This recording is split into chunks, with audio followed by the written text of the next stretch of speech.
السلام عليكم ورحمة الله تعالى وبركاته في قناتكم برامو للمعلوميات. فضلا وليس أمرنا مرجو الاشتراك في القناة وتفعيل الجرس ليصلكم من جديد. كما سبقنا شرحنا في الفيديو اللي حطينا اليوم بخصوص تجديد السكن الجامعي للطلبة القدامى. بالنسبه للفيديو اللي حطيت اليوم بالنسبه للتجديد خاص بالطلبه اللي سبق لهم استافدوا من الحي الجامعي اما في 2019 ولا 2018، مع العلم ان 2020 ما كاينش الحي الجامعي، اي الناس يستافدوا من الحي الجامعي ديجا كانوا مستافدين من الحي الجامعي وباغيين يديروا تجديد ديال السكن الجامعي ديالهم. هذا وبالنسبه للتجديد ديالهم راه بدا من يوم 9 حتى نهار 3 شتنبر. اما بالنسبه للطلبه الجدد اي الناس اللي ما عمرهم استافدوا من الحي الجامعي، حتى الناس اللي عندهم باك 2020 ولا باك 2019 وما عمرهم استافدوا من الحي الجامعي، ولا الناس اللي عندهم باك 2021 وباغي يستافدوا من الحي الجامعي الموسم الجامعي المقبل 2021 راه التسجيل ديالهم غيبدا كما تلاحظوا حتى نهار 23 غشت الى غايه 10 شتنبر. بالنسبه للفيديو اللي حطيت يوم امس خاص بالطلبه اللي استافدوا من الحي الجامعي اما في 2019 ولا 2018 وباغيين يديروا تجديد ديال السكن، تجديد ديال الاستفاده من الحي الجامعي. اذا بالنسبه للطلبه الجدد راه التسجيل ما غيبدا نهار 23.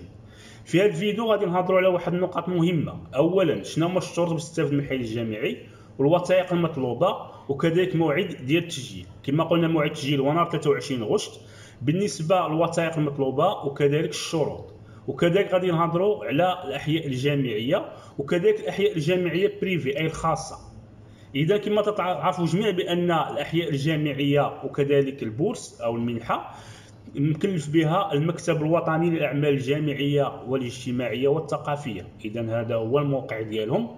في هذا الفيديو كما قلنا لكم غادي نهضروا اول شيء على الاحياء الجامعيه اللي كاينه البيبليك وكذلك الاحياء الجامعيه الخاصه. اذا غنهضروا على كل نقطه وكذلك السيرفيس خدمات اللي كاينين في الاحياء الجامعيه. اذا على بركه الله اول شيء غنشوفوا الاحياء الجامعيه، المدن اللي فيها كما تلاحظوا جميع المدن اللي فيها الجامعه غتكون في احياء الجامعيه، كاين في الذكور وكاين ديال الاناث. اذا على حساب كل مدينه والاحياء الجامعيه راه كاين فيها الذكور والاناث معا، كاين حي جامعي خاص بالذكور وحي جامعي خاص بالاناث. كذلك بالنسبه لارقام الهواتف كما تلاحظوا، العناوين كما تلاحظوا، كذلك الخدمات اللي كاينين. كما تعرفوا جميع بان هذه السنه تم اضافه خدمه الواي فاي اي الانترنت غادي تدخل الاحياء الجامعيه. اذا كما تلاحظوا بالنسبه للخدمات على نشوفوا بالنسبه لبني بلال كاين فيها مطعم، كذلك ملاعب، كاين خدمه الواي فاي اي الانترنت، وكاين فيها مستشفى، كذلك مكتبه، كذلك مقهى. اذا الخدمات جميعها راه كاين في الحي الجامعي. كما قلنا لكم هذه الخدمات وكانت كذلك بالنسبه تمت اضافه خدمات الواي فاي في بعض الاحياء الجامعيه. كذلك كاين واحد المبلغ اللي غيأدوه الناس اللي غادي يولجوا الاحياء الجامعيه، مبلغ بسيط حوالي 40 درهم في الشهر اللي غادي نشرحوه الان.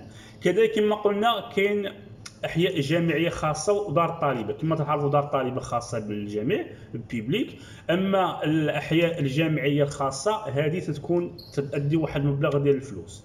على سبيل المثال على حسب نتايا القدره الماليه ديال الابوين ديالك تقدر انك تشد شومبر بوحدك، كاين تشد شومبر مع جوج ديال الاشخاص. اذا على حساب القدره الماليه هذه الاحياء الجامعيه خاصه اذا تخلص واحد المبلغ ديال الفلوس اما 5000 درهم ولا 10000 درهم في العام على حساب القدره الماديه ديالك. اذا هادو كاين احياء جامعيه بيبليك كما قلنا لكم، وكاين دار طالبه، وكاين احياء جامعيه خاصه. اذا الان غادي نمروا على الشروط ديال التسجيل والوثائق المطلوبه. اذا بالنسبه للشروط كما قلنا باش انك تولج احياء الجامعي بالنسبه للطلبه المغاربه، اول شيء خاصك تكون خدام، ما يكونش عندك عمل، ما تكونش عندك شي وظيفه. كذلك خاصك تكون مسجل في الجامعه، تكون بعيده على المدينه ديالك. على سبيل المثال انت ساكن في الدار البيضاء ما يمكنش انك دير الحي الجامعي ديال الدار البيضاء، اذا خاصك تكون خارج المدينه اللي ساكن فيها. على سبيل المثال تكون ساكن في الدار البيضاء وتتقرا في الجامعه ديال مراكش على سبيل المثال، اللي خاصك تستافد من الحي الجامعي. كذلك معايير الانتقاء، تشوف الوضعيه ديال الاباء ديالك، كذلك الدخل ديال الابوين ديالك، عدد الاخوه، وكذلك الجداره العلميه او النيفو ديالك، وكذلك نيفو ايتيديو. اذا القدره العلميه والنيفو ديالك. اذا هادو هما معايير انتقاء الاولي، حيت كاين جوج معايير. كاين معايير الانتقاء تيكون من بعد ما تسجلوا في الموقع، وكاين معيار، كاين الثاني هو تقوموا بايداع الملف ديالكم. اذا بالنسبه لواحد النقطه مهمه، ملي غدير التسجيل ديالك خاص المعلومات اللي حطيتي تكون هي صحيحه 100%، حيت الا تقبلتي في الانتقال الاولي غتدوز واحد المرحله انك غتدفع لهم الدوسي، وهذيك المعلومات اللي درتي في التسجيل هما اللي خاصهم يكونوا في الدوسي. الا كانت مغايره غيترفض الطلب ديالك. اذا ضروري انك تكون المعلومات اللي غتسجل بها تكون صحيحه من 100%، حيت الا تقبلتي ضروري انك خاصك تحط الدوسي ديالك. الدوسي ديالك اللي غنشوفوا شنو هما الوثائق اللي غيطلبوا منك في حال الانتقاء ديالك في المره الاولى. اذا بالنسبه للناس اللي عندهم بروميير سيكل خاصهم انهم يتسجلوا في الموقع. كما قلنا التسجيل في الموقع ما غيبدا حتى 23 غشت الى غايه 10 شتنبر. بالنسبه للناس اللي عندهم السيكل ماستر والدكتوراه غيكون التسجيل مباشر ابتداء من شهر 9، اي شهر 9 اللي غيدير التسجيل ديالهم مباشره، ما غيدخلوش شي موقع، غادي يدفعوا الطلب ديالهم مباشره في الكليه اللي تيقراو فيها.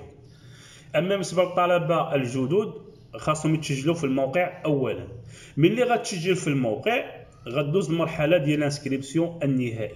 بالنسبه للناس اللي غيتقبلوا غيطلعوا الاسماء ديالهم، بالنسبه للناس اللي تقبلوا في الحي الجامعي خاص يدفعوا واحد الوثائق. هاد الوثائق هو اتيستاسيون دانسكريبسيون فوت ايتابليسمون، اي التوصيل اللي تسجلتي به في الكليه انت اللي بغيت دير فيها الحي الجامعي.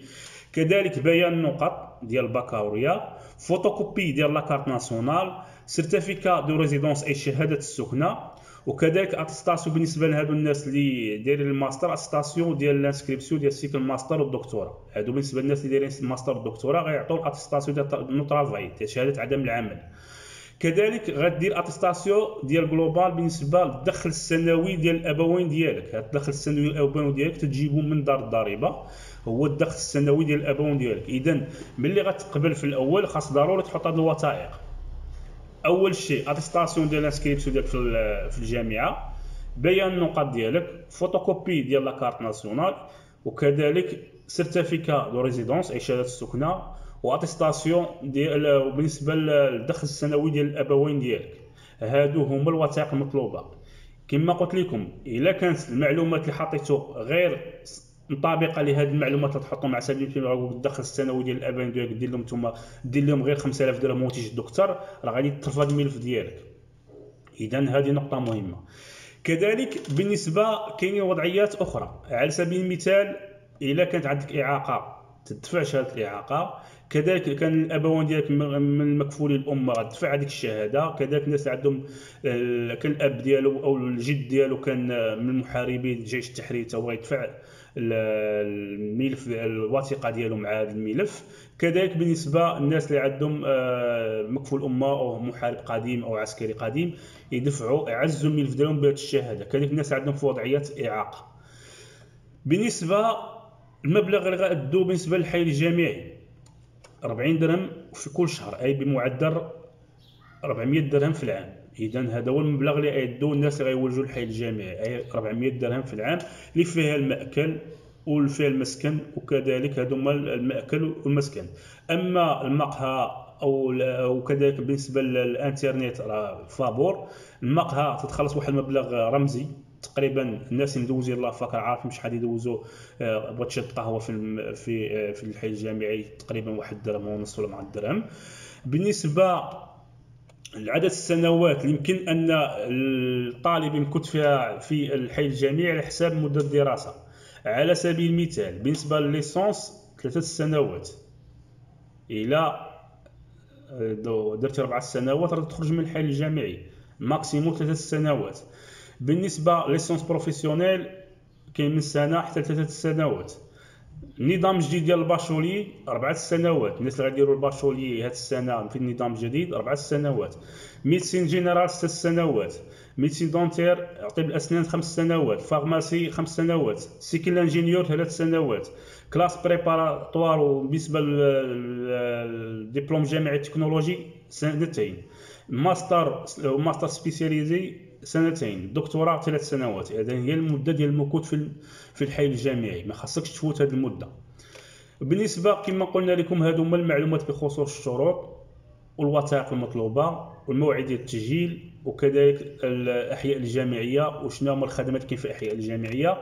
اذا ان شاء الله بالنسبه للطلبه الجدد التسجيل كما قلنا غادي يبدا نهار 23، وان شاء الله غندير لكم فيديو بالتفصيل كما درت لكم فيديو بالنسبه للطلبه القدامى شنو هما الشروط المطلوبين. بالنسبه للطلبه القدامى اعيد واكرر، راه حطيت فيديو في الموقع ديالنا برامو انفو، ما تحتاجوا والو، تحتاجوا طلب خطي وصوره باش تجدوا التسجيل في الحي الجامعي. وفي الاخير نتمنى انكم تشتركوا معنا في القناه ديالنا برامو معلوميات وزياره الموقع ديالنا برامو انفو. والسلام عليكم ورحمه الله تعالى وبركاته.